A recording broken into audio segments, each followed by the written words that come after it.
Ladies and gentlemen, good evening and welcome to Canal Algérie's nightly news. On to the headlines. Algeria on the path of political and economic transformation thanks to a visionary leadership crowned by major achievements and strong citizen engagement.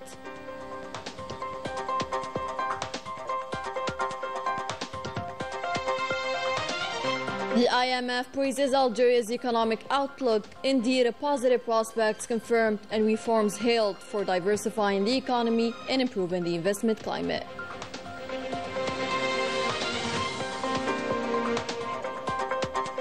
Representing the President of the Republic, the Prime Minister Nadil Arbawi takes part in the opening of the 4th International Conference on Financing for Development.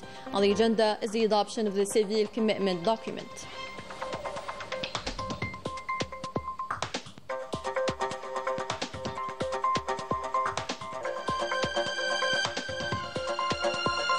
Broad prospects for strengthening judicial and legal cooperation between Algeria and Switzerland, and the Swiss Justice Minister expresses full readiness to work with Algeria on returning the stolen assets.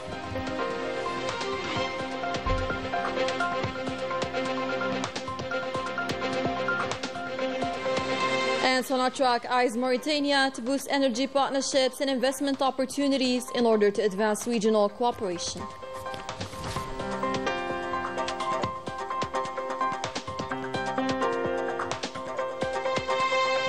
Welcome back. We begin with tonight's top story, where we celebrate the anniversary of the restoration of our national sovereignty and freedom.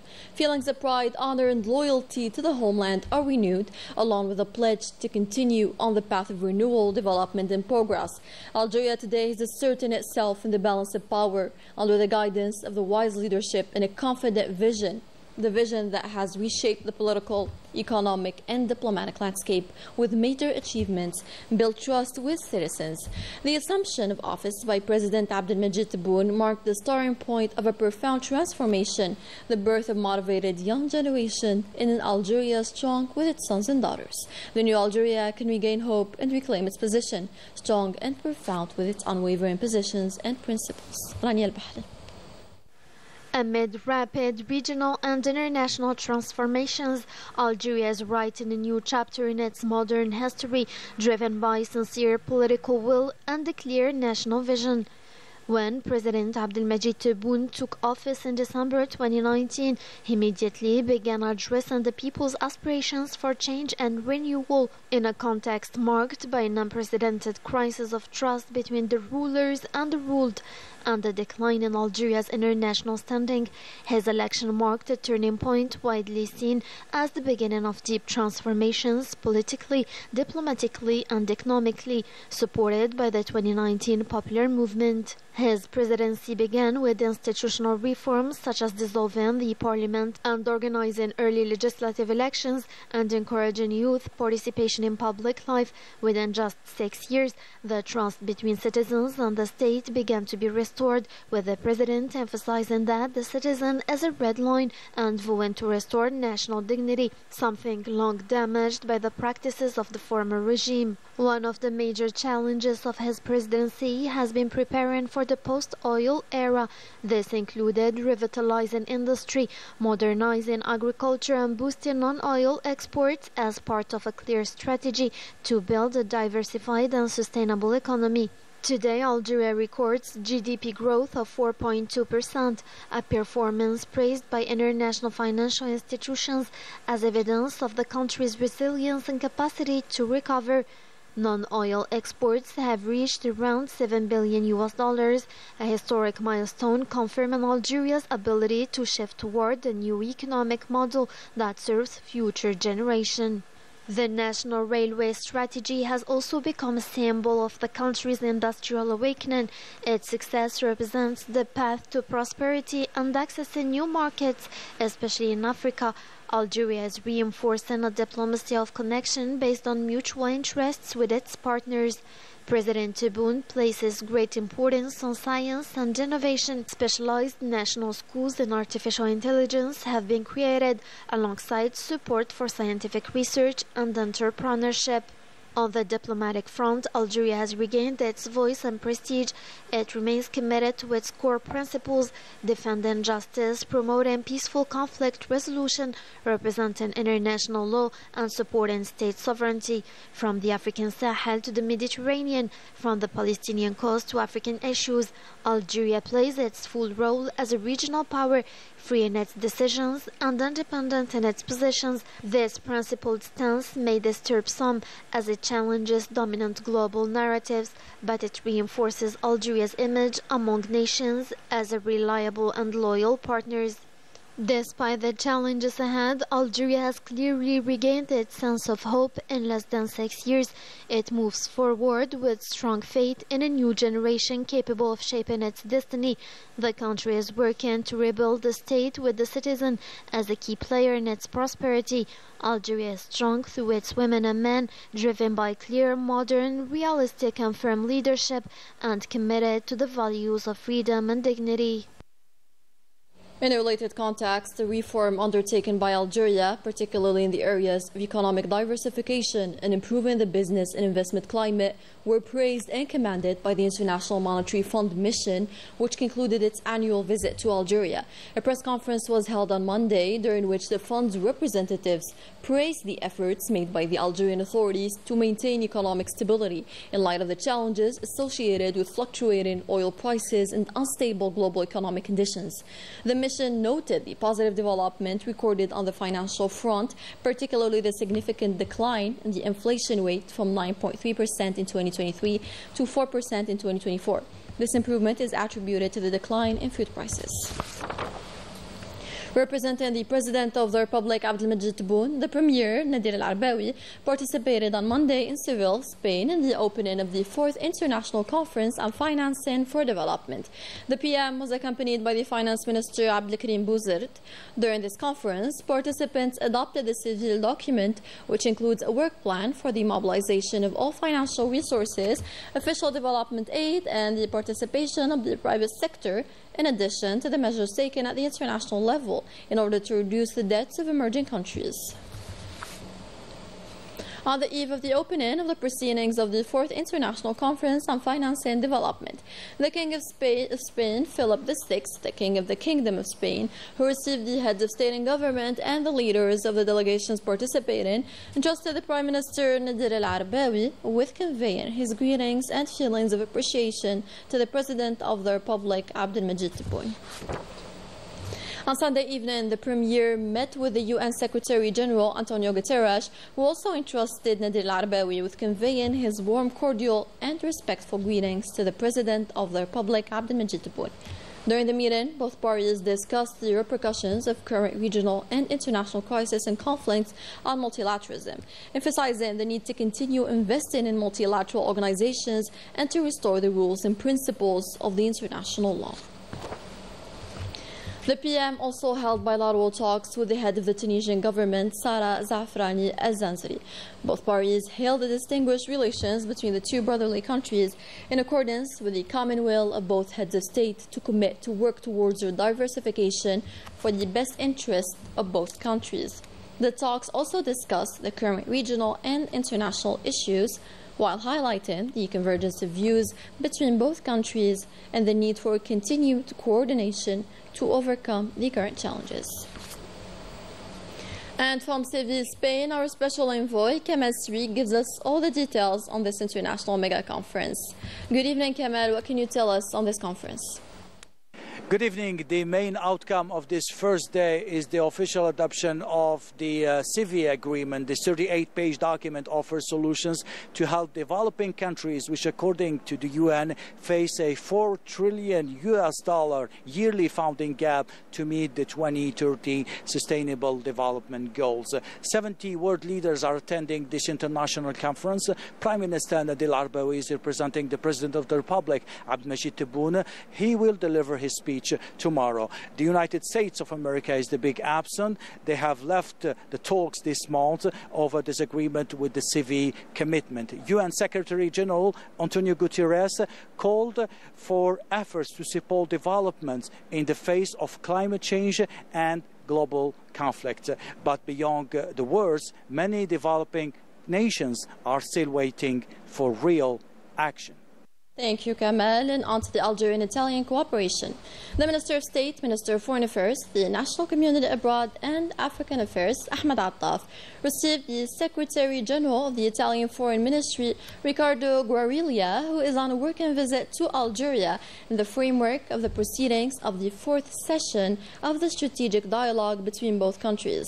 The two sides evoked means to reinforce bilateral cooperation between both ends, stressing the need to give a fresh momentum to bilateral relations. For his part, the Secretary General of the MFA, Lounes Mugerman, also received his Italian counterpart, Riccardo Guariglia. This meeting is in the framework of the dialogue and bilateral cooperation between Algiers and Rome. The extended talks ended with the signing of the minutes of the meeting. On to the Algerian-Swiss cooperation. Several ministers held talks with the Swiss Minister of Justice and Police, focusing on enhancing ties in justice, security and migration. The Swiss Justice Minister affirmed readiness to work with Algeria on returning the stolen assets. Najah Tayat tells us more. During their meeting, the Algerian Minister of Justice and Keeper of Seals, Lutfi Ben Bouzid, and the Swiss Minister of Justice and Police, Beat Jones, discussed the strengthening of legal and judicial cooperation between their countries. The talks highlighted the depth of bilateral relations, with both parties reviewing the current state of institutional and judicial collaboration. A key topic on the agenda was the recovery of stolen funds, as the ministers exchanged perspectives on effective mechanisms to enhance the joint efforts in this area. Cooperation between our two countries has seen significant progress in recent years, and we hope it continues in this direction to further strengthen our partnership. We discussed the recovery of stolen funds. The Switzerland is committed to working with Algeria in this field to help the Algerian state recover the money belonging to the Algerian people. This cooperation, particularly in the area of criminal justice related to stolen funds, has shown positive engagement from the Swiss side. Compared to other areas, we've noted encouraging progress. We agreed to work toward even more effective and constructive cooperation in the coming days, God willing, through the exchange of expertise and information in a way that leads to more positive outcomes. ومع تبادل الخبرات وتبادل المعلومات بشكل يؤدي إلى نتائج أكثر إيجابية.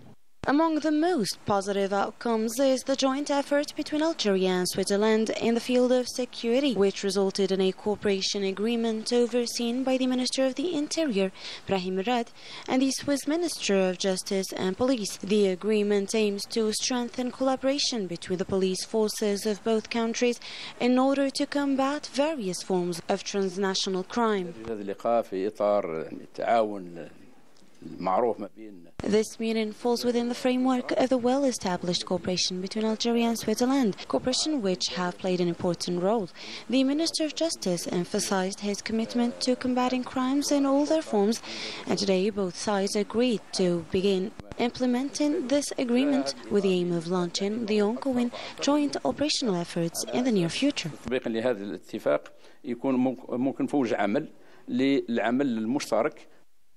As a result of meeting between Sofiane Chayeb, the Secretary of State in charge of the Algerian community abroad, and the Swiss Minister of Justice and Police, a joint declaration was signed between the Swiss Federal Council and Algeria to establish a permanent mechanism for exchange and cooperation in the field of migration.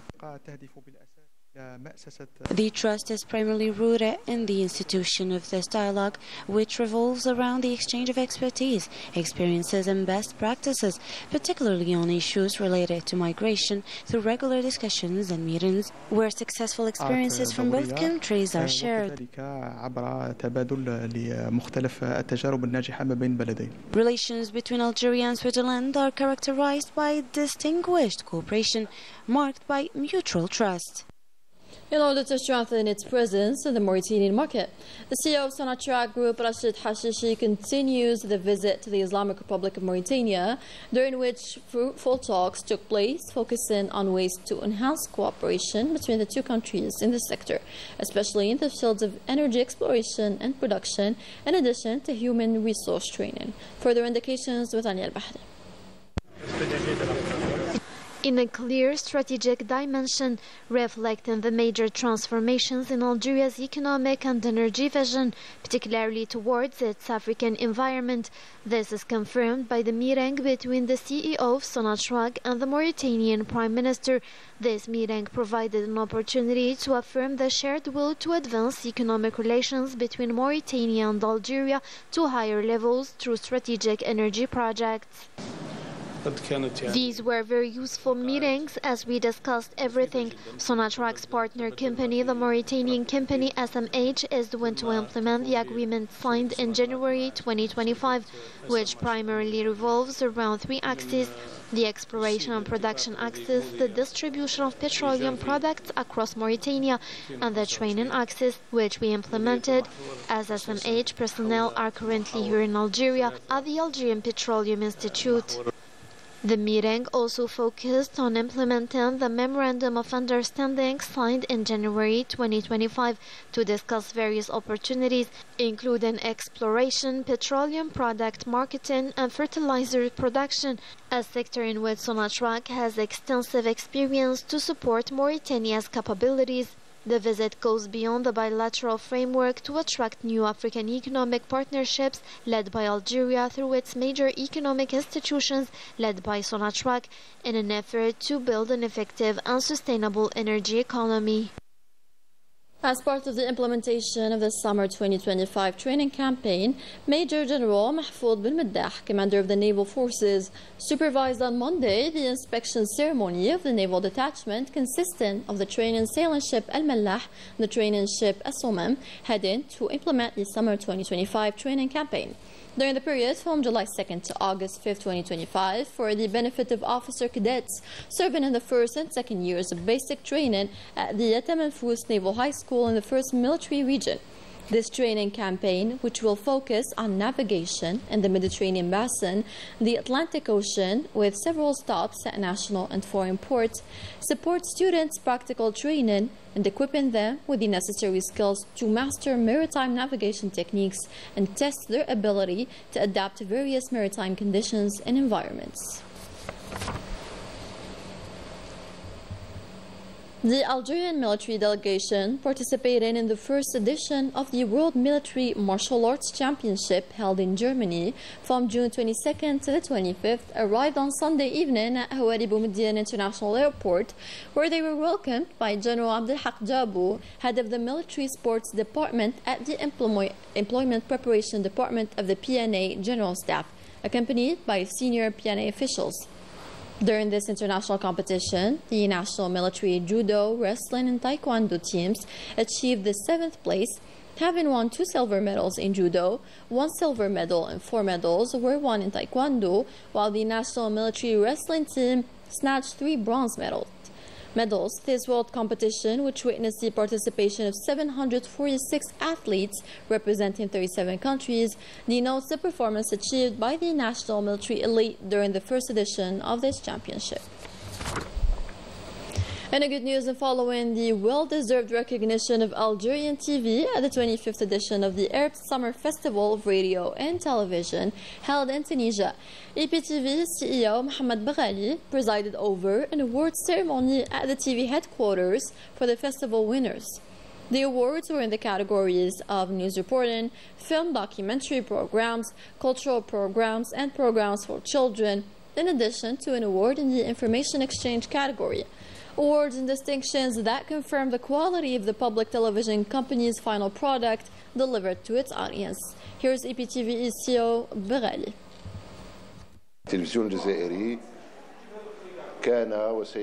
The Algerian television has been and will remain an important source of information. It is also a company with many talented people full of energy, creativity, and new ideas. These awards help prove this image, which is the true image of Algerian television. The Daily Window on the situation in the Middle East: the genocide is ongoing in Gaza. The Zionist forces intensified their attacks early Monday at dawn, striking refugee camps in 8 centers, killing dozens of civilians. Latest developments with Najah Tayyar. Over time we report an airstrike by the Zionist occupation, another follows. These are brutal crimes against civilians. Most victims arriving at hospitals are women and children. An overwhelming medical team struggle to treat or even identify them due to severe shortages in supplies and blood. These crimes are committed against innocent people, those who are vulnerable.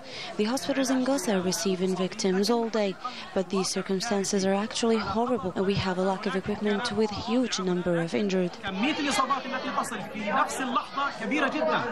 An aid distribution site was also bombed, which was supposed to save some patients and civilians who were later targeted in these same street areas falsely claimed to be safe by the Zionist entity. The missile suddenly fell on the boys with no prior warning of an attack.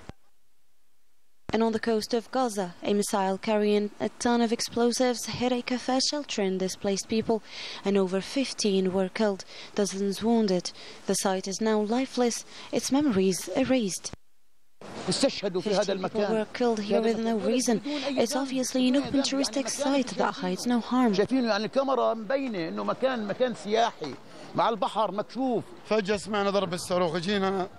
Suddenly we heard the missile. We came and found people torn apart on Gaza waters.